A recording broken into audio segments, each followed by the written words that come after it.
Hi, welcome back to our YouTube channel. ಇವತ್ತು ಅಂಟಿನ ಉಂಡೆನ ಹೇಗೆ ಮಾಡೋದು ಅಂತ ಹೇಳ್ಕೊಡ್ತಾ ಇದ್ದೀವಿ. ಮೊದಲಿಗೆ 100 ಗ್ರಾಮ್ ಅಷ್ಟು ಬಾದಾಮಿ, 100 ಗ್ರಾಮ್ ಅಷ್ಟು ಗೋಡಂಬಿ, 100 ಗ್ರಾಮ್ ಅಷ್ಟು ಒಣ ದ್ರಾಕ್ಷಿನ ತಗೊಂಡಿದ್ದೀನಿ. ಅಂಟು 100 ಗ್ರಾಮ್ ಅಷ್ಟು, 25 ಗ್ರಾಮ್ ಅಷ್ಟು ಗಸಗಸೆ, 50 ಗ್ರಾಮ್ ಅಷ್ಟು ಆಳ್ವಿ ಬೀಜ, 1 ಜಾಜಿಕಾಯಿ, ಏಲಕ್ಕಿ ಮತ್ತು ಲವಂಗದ ಪೌಡರ್ನ ತಗೊಂಡಿದ್ದೀವಿ 2 ಟೇಬಲ್ ಸ್ಪೂನ್ ಅಷ್ಟು, ಒಣ ಶುಂಠಿ ಪೌಡರ್ನ ತಗೊಂಡಿದ್ದೀವಿ 2 ಟೇಬಲ್ ಸ್ಪೂನ್ ಅಷ್ಟು, 1/4 kg ಅಷ್ಟು ತುಪ್ಪ, 1 kg ಅಷ್ಟು ಒಣ ಕೊಬ್ಬರಿ ಪೌಡರ್ನ ತಗೊಂಡಿದ್ದೀವಿ, 1/4 kg ಅಷ್ಟು ಉತ್ತತ್ತಿನ ಚಿಕ್ಕದಾಗಿ ಕಟ್ ಮಾಡಿ ಮಿಕ್ಸರ್ ಮಾಡಿ ಇಟ್ಕೊಂಡಿದ್ದೀನಿ, 1/2 kg ಅಷ್ಟು ಬೆಲ್ಲ. ಮೊದಲಿಗೆ ಒಂದು ಪ್ಯಾನ್ನ ತಗೊಂಡು ಅದಕ್ಕೆ ಇವಾಗ ತುಪ್ಪನ ಹಾಕೊಳ್ತಾ ಇದ್ದೀವಿ. 4 ಟೇಬಲ್ ಸ್ಪೂನ್ ಅಷ್ಟು ತುಪ್ಪನ ಇವಾಗ ಕಾಯ್ಕಿಟ್ಕೊಂಡಿದ್ದೀವಿ. ತುಪ್ಪ ಕಾದ ನಂತರ ಇವಾಗ ಮೊದಲಿಗೆ ಅಂಟನ್ನ ತಗೊಂಡು ನಾವಿಲ್ಲಿ ಕರ್ಕೋಬೇಕು.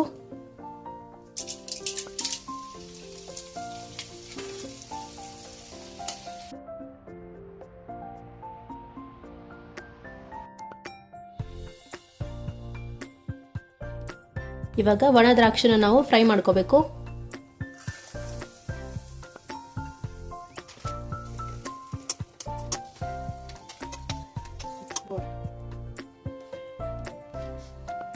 ಇವಾಗ ಗೋಡಂಬಿನ ಹಾಕೊಂಡು ಕೂಡ ಫ್ರೈ ಮಾಡ್ಕೋಬೇಕು.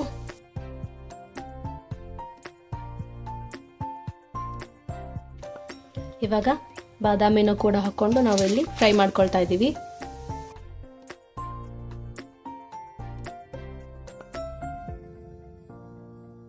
ಗಳನ್ನೆಲ್ಲ ಹಾಕೊಂಡ ನಂತರ ಇವಾಗ ಆಳ್ವಿನೂ ಕೂಡ ನಾವು ಹಾಕೊಂಡು ಫ್ರೈ ಮಾಡ್ಕೊಳ್ತಾ ಇದ್ದೀವಿ. ಇದ್ರ ಜೊತೆಗೇನೆ ಗಸಗಸೆನೂ ಕೂಡ ಹಾಕೊಂಡು ನಾವು ಫ್ರೈ ಮಾಡ್ಕೊಳ್ತಾ ಇದ್ದೀವಿ.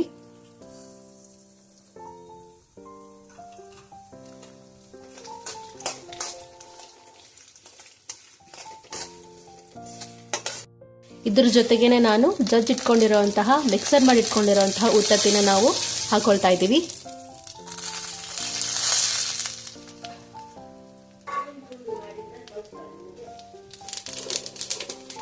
ಇದನ್ನ ಚೆನ್ನಾಗಿ ಫ್ರೈ ಮಾಡ್ಕೋಬೇಕು.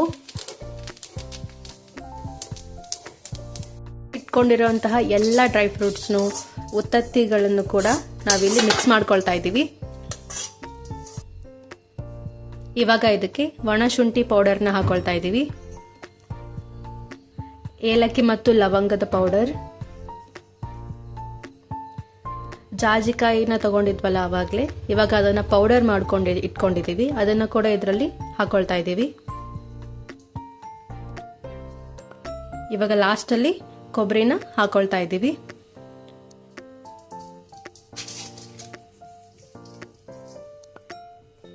ಎಲ್ಲದನ್ನು ಕೂಡ ಮಿಕ್ಸ್ ಮಾಡ್ಕೋಬೇಕು.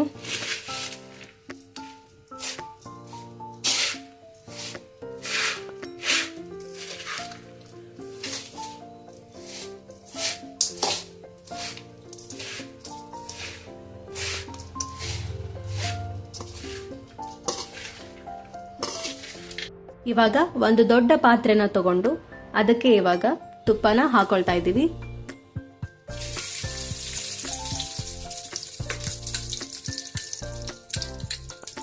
ಚೆನ್ನಾಗಿ ತುಪ್ಪ ಕಾದ ನಂತರ ನಾವು ಇದಕ್ಕೆ ಬೆಲ್ಲನ ಹಾಕೊಳ್ತಾ ಇದ್ದೀವಿ.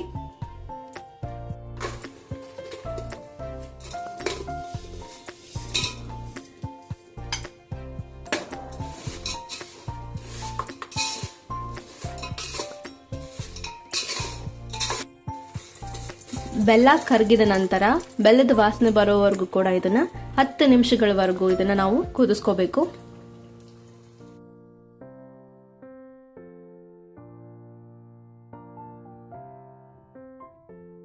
ಇವಾಗ ಇದು ಬೆಲ್ಲದ ವಾಸನೆ ಬರ್ತಾ ಇದೆ. ಸ್ಟವ್ನ ಆಫ್ ಮಾಡಿಕೊಂಡು ಮಿಕ್ಸ್ಡ್ ಮಾಡ್ಕೊಂಡಿರುವಂತಹ ಡ್ರೈ ಫ್ರೂಟ್ಸ್ ಮತ್ತೆ ಉತ್ತತ್ತಿ ಕೊಬ್ಬರಿನ ಎಲ್ಲದನ್ನು ಈ ಬೆಲ್ಲದ ಪಾಕದೊಳಗೆ ಹಾಕೊಳ್ತಾ ಇದ್ದೀವಿ. ಇದನ್ನ ಚೆನ್ನಾಗಿ ಮಿಕ್ಸ್ ಮಾಡ್ಕೋಬೇಕು.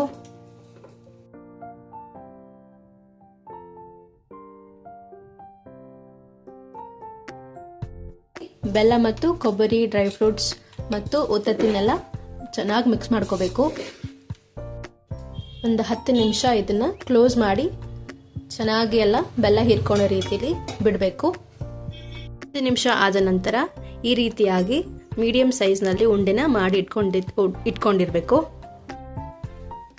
ಈ ರೀತಿಯಾಗಿ ಮೀಡಿಯಂ ಸೈಜ್ನಲ್ಲಿ ನಾವು ಉಂಡೆನ ಮಾಡಿಟ್ಕೊಳ್ತಾ ಇದ್ದೀವಿ.